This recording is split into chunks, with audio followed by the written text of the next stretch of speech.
Chers amis mandréens, bonjour. J'ai décidé aujourd'hui de m'adresser à vous pour vous dresser une situation de la commune qui, comme toutes les communes en France, subit le coronavirus.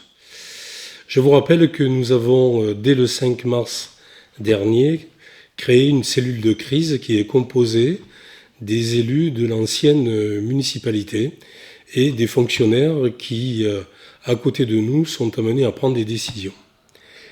Quelle est la situation actuelle ? Donc depuis quelques semaines, nous ne connaissons plus les personnes qui sont atteintes par le virus. Les médecins ne nous donnant plus les identités. Par contre, certains d'entre eux se sont adressés à nous pour qu'on leur distribue des masques, ainsi qu'à leurs familles, quelquefois même aux enfants. Et ce qu'on peut dire aujourd'hui, c'est que la totalité des personnes qui ont été atteintes par le virus ont été atteintes parce qu'elles sont allées soit travailler à l'extérieur de la commune, soit parties en voyage. Donc il n'y a aucune transmission du virus qui a été décelée par la vie normale dans la commune. Vous le savez, nous serons confinés jusqu'au 11 mai. La cellule de crise s'est réunie après que le président de la République ait fait son allocution et a confirmé que le confinement irait jusqu'au 11 mai, mais c'est pas sûr. Donc nous avons, dès que nous avons connu cette date, réuni la cellule pour voir s'il fallait modifier les directives que nous avions prises. En particulier, je voudrais préciser, puisque certains d'entre vous m'ont alerté sur les 200 mètres de distance limite pour faire une activité physique. Pourquoi 200 mètres ? Parce que tout simplement, nous sommes la plus petite commune du Var en superficie, la moitié de la superficie est occupée par la marine, et si nous avions mis 1 kilomètre de distance, ça voulait dire que les Mandréens auraient pu parcourir toute la commune, voire même en sortir. Donc l'arrêté que nous avons pris le 16 avril, qui délimite ces 200 mètres, d'ailleurs n'a pas été attaqué par le préfet, que j'ai eu hier, nous en avons parlé, et lui aussi, il trouve que cette distance est judicieuse.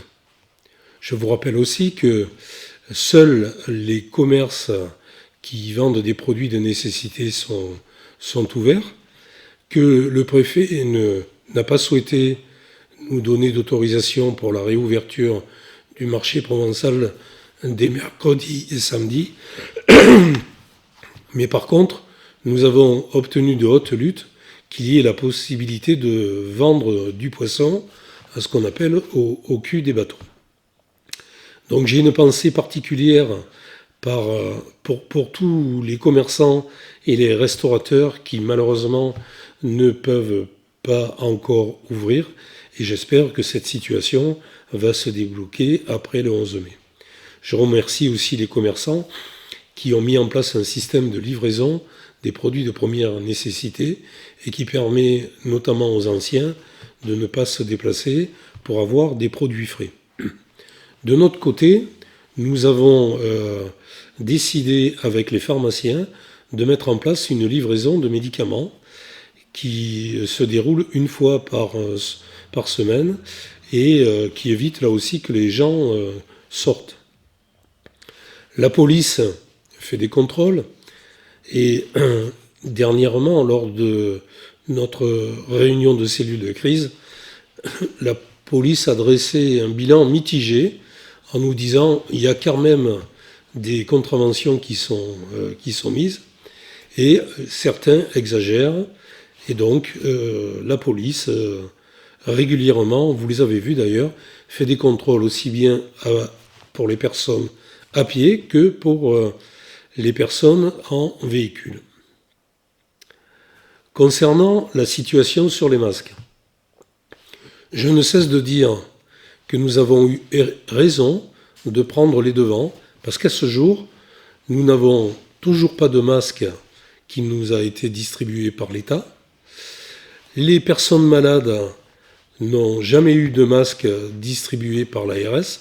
C'est la commune qui, sur son stock de masques de H1N1, qui a continué à distribuer ces masques donc aux personnes malades, à leurs familles, aux commerçants et bien évidemment aussi à notre personnel. Aujourd'hui, ce stock ancien a été pratiquement tout consommé. Nous venons de recevoir hier 2800 masques chirurgicaux de la région. Donc merci à la région qui a envoyé des masques à toutes les communes de moins de 20 000 habitants. Le président de la métropole m'a alerté hier qu'il avait passé une commande pour des masques alternatifs et que chaque habitant de la métropole, à peu près 500 000 habitants, vont pouvoir bénéficier d'ici 15 jours de tous ces masques.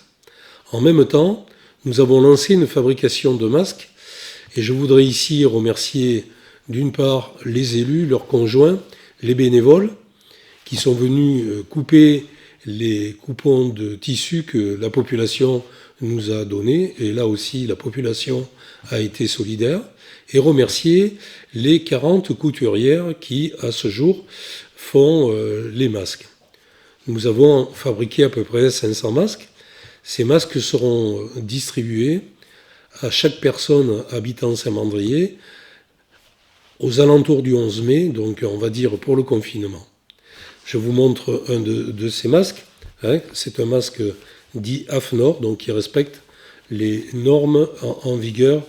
AFNOR, il est constitué de 3 couches. Ces masques seront lavables. Or, nous n'avons rien inventé. Toutes les communes autour de nous font la même chose. Je voulais aussi vous parler du fonctionnement de la mairie. Aujourd'hui, la mairie est fermée.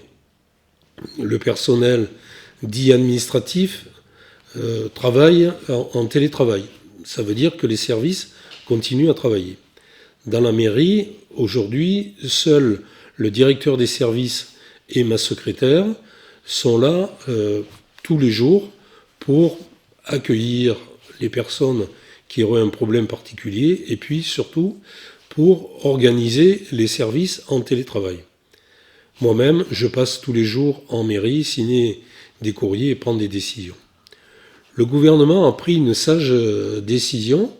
Il a permis aux maires, toujours en place, ainsi qu'aux anciennes équipes, de pouvoir prendre des décisions sans passer par le conseil municipal, puisque vous savez qu'aujourd'hui, le nouveau conseil municipal n'est toujours pas installé et nous ne savons pas à quelle date il le sera. Donc je prends des décisions qui normalement auraient dû être prises par le conseil municipal et ces décisions sont communiquées à la fois aux anciens élus et aux nouveaux élus.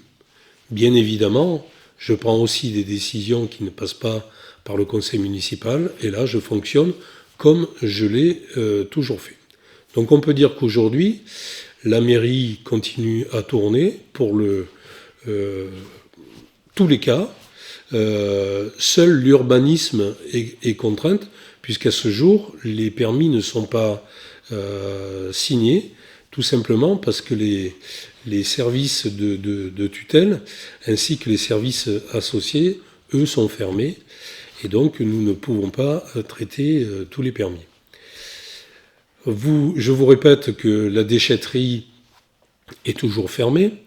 Pourquoi est-elle fermée? Parce que tout simplement, les éco-organismes qui sont en charge de traiter les produits que vous livrez à la déchetterie, eux sont fermés. Et donc si on livrait la déchetterie, on se retrouverait devant des monticules de produits qu'on ne saurait pas évacuer. Elle sera ouverte, je pense, après le 11 mai. Concernant la poste, vous le savez, la poste du village est ouverte tous les jours, sauf le mercredi. Donc on a communiqué largement sur le site internet de la mairie et nous sommes en train de regarder pour que à partir de lundi prochain, la poste du Pin-Roland, dès qu'elle sera équipée pour être dans le confinement que nous impose la réglementation, elle sera réouverte. Donc ainsi, petit à petit, les choses commencent à rentrer dans l'ordre et j'espère que après le 11 mai, d'une part, les restaurants, tous les commerçants pourront réouvrir. Un point particulier concerne les écoles. Je le dis très ouvertement. Je ne partage pas l'opinion du ministre de l'Éducation nationale. Je n'ouvrirai pas les écoles, qui, je le répète, sont de la responsabilité de la commune, tant que nous n'aurons pas l'assurance totale que ni les élèves, ni les enseignants, ni notre personnel communal ne sont pas en danger. Cela passe par des mesures de confinement particulières. Cela passe aussi par la livraison de masques. Donc si nous n'avons pas de masques, nous n'ouvrirons pas les écoles. Par contre, nous sommes prêts à ouvrir.